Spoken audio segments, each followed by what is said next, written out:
Hi there, it's Dr. Nadia here with another episode of Straight Talk about sales. Today I wanted to answer the question around how do I compensate my sales team? So over the past several weeks, I've been doing a series on building your sales team. What type of salesperson do you need? What point in your business do you hire? And today I want to answer that question and provide some insight on how do you compensate your salesperson or your sales team. The truth of the matter is, it's really up to you. That's the short answer. It's up to you. And it also, you would probably want to take into consideration the type of salesperson that you have on your team. Is it a biz development person? Is it an appointment setter? Do you have a closer on your team? Or, someone that's managing accounts or relationship development. So you want to really look at that piece of it and then kind of make a determination. Grab my notes here. So one of the things you want to think about, obviously a lot of times when we think about sales, most of us automatically think straight commission, right? The salesperson is 100% commission, which means they only get paid when they make you money. Now there's the straight commission part. A lot of people work that way.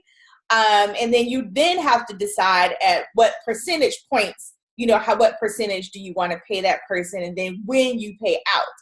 So definitely want to take into consideration any of your refund policies, looking at that type of history and taking those things into account as you map out, like even your payment schedule. How soon do they get paid after a deal is closed, et cetera, et cetera, et cetera. Also looking at the investment, how much is it the product or service that they are selling or you are providing.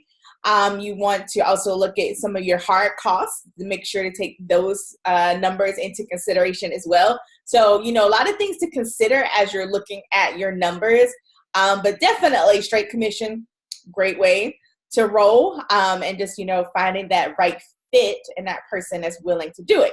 Now, word of caution around that is not only in making sure you have the right person, that's a given in any of these, right? But also just understanding volume and activity. So is this person, going to start to see some results, when can they expect to, but then also just how many conversations, how active will they be as they're looking to build up their book of business and really start to bring in those commissions, because, they don't get paid until you do. So that's a great way to do it. Another way is straight salary. That's the exact opposite. So they don't get any commissions. You determine whatever that number is. If you're a small business owner, it may not be necessarily a salary. It may be a monthly retainer. So that may also be some verbiage you may hear people use.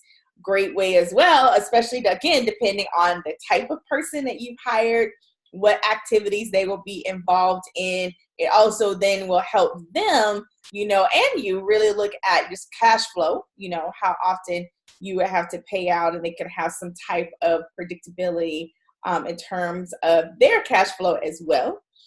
So again, looking at the salesperson, the type, what type of products and services that they are providing, or they're selling, the price points, the percent commission, et cetera, et cetera. So you want to definitely look at all of those, but straight salary, another way to go.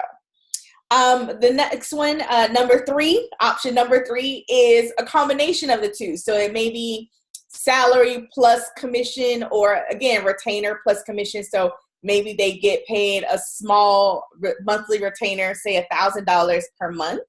And then they get a percentage on their sales.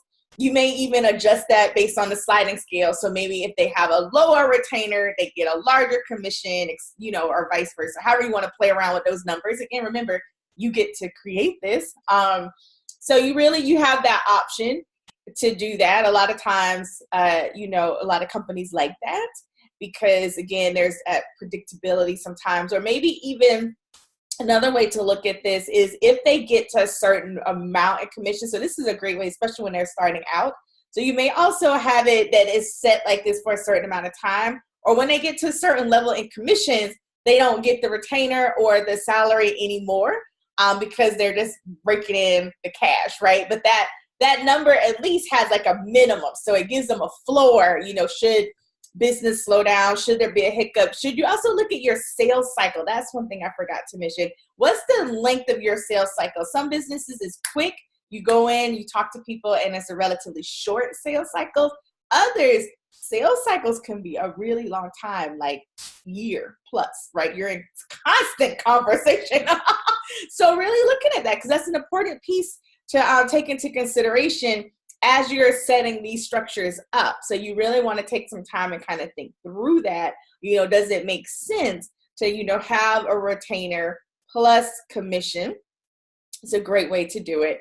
And then you may decide to have some type of bonus structure, whether it's straight commission. So maybe if they hit certain numbers in a specified amount of time, maybe it's quarterly, they get a bigger bonus. So that's, to incentivize. And you can do that honestly with either way, whether straight salary, straight commission, or the combination. You can add that bonus structure where you may incentivize them that they may get a larger, either a specific dollar amount or a larger commission if they hit certain targets in a specified time frame. So that's also a great way, especially as you're building out your team. You want to keep people engaged and focused and working and active.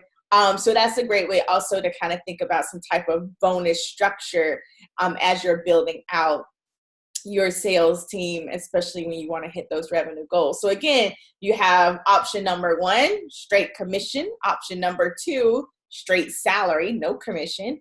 Option number 3 is a combination of the two. So there is some type of salary commission structure. And again, you may hear this, especially as a small business owner, and you're not necessarily hiring an employee. So that may look like a retainer. So when I see salary / retainer, right? Or option number 4 is to implement some type of bonus structure in conjunction with one of the other options. So those are just a few ways to do it. The percentages, again, are really going to be up to you, really looking at your price points.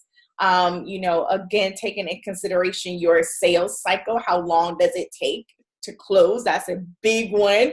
And then what type of salesperson you have is also huge as well to take into consideration.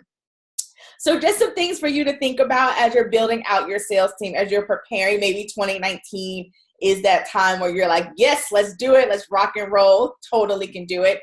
If you have any other sales questions that you would like to ask, I invite you to join one of our upcoming Asked and Answered with Dr. Nadia sessions. It's an opportunity for you to ask questions. It's totally complimentary. Our next one is September 14th.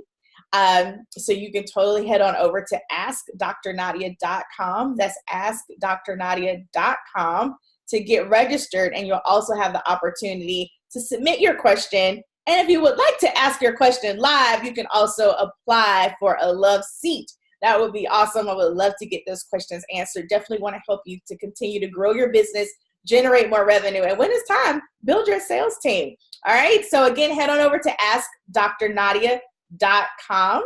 That's askdrnadia.com to get registered, sign up, submit your questions, get that answered live. If you can't attend live, it's recorded, so you can always get the recording as well. All right, cool beans. This is Dr. Nadia with another episode of Straight Talk About Sales. Signing off. I'll talk to you again soon. Bye-bye.